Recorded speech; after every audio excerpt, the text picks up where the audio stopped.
The last two were called hit and misses. Are you familiar with them? No. No, them last two agents. You never seen one or heard of one? No. Oh, you ain't living. You just had a sheltered life.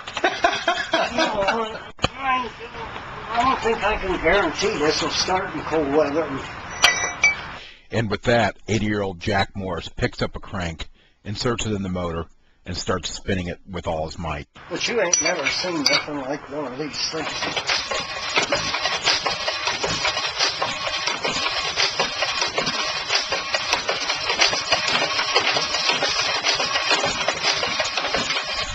Nah, it's too cold.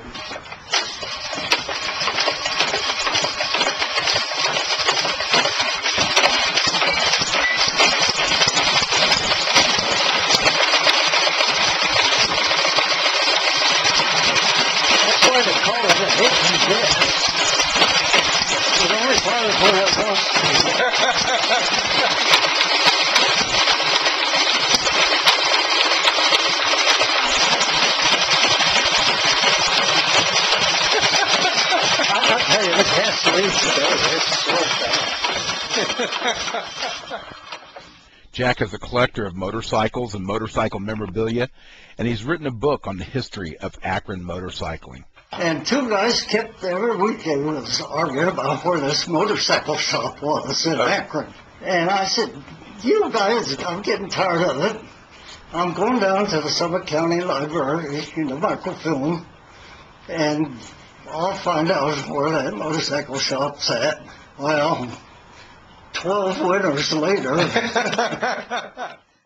Jack said when his wife passed away in 1989, the book project gave him something to focus on. I just wanted to do it. I love Akron history, and I always wanted to, all my life, I wanted to do it. I just like history.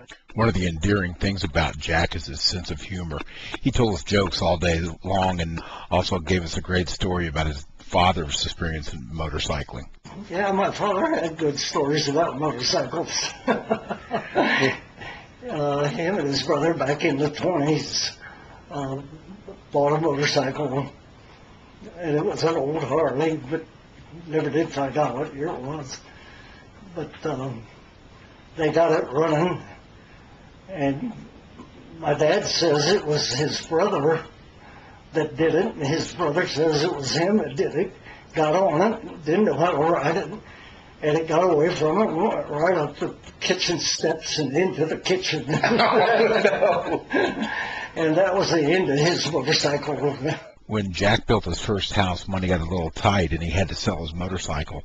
But not long afterwards, he happened upon a bike in the junkyard, and that started his 50-year-plus career of collecting motorcycles. What Jack found was a 1915 Harley-Davidson J11 that was buried 6 inches in the mud.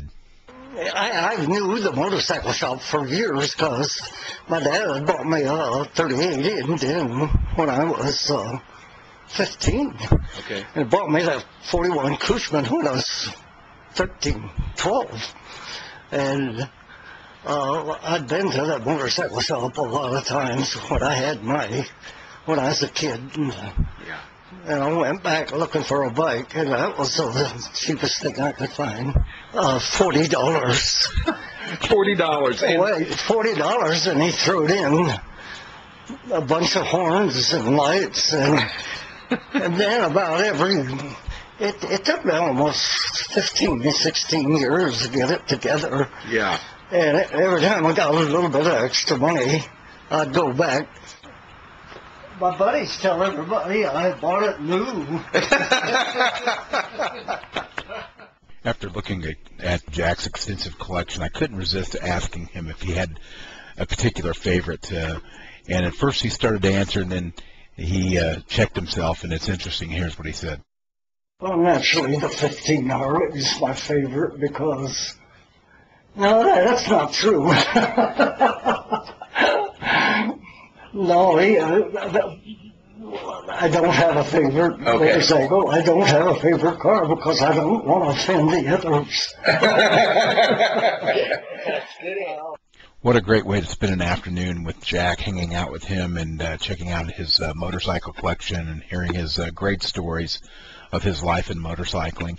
And I was joined by Larry Barnes of the Antique Motorcycle Club that day, and Phil Franz Jr., the great ex-Hillclimber champion who actually set up the meeting. So just a wonderful time we all had together, and Jack was a great host, and we're looking forward to delving more into his book. And if you get a chance, check it out on my website, theriderfiles.com, or I think Larry Barnes said the Antique Motorcycle Club at some point will also hopefully get the book online.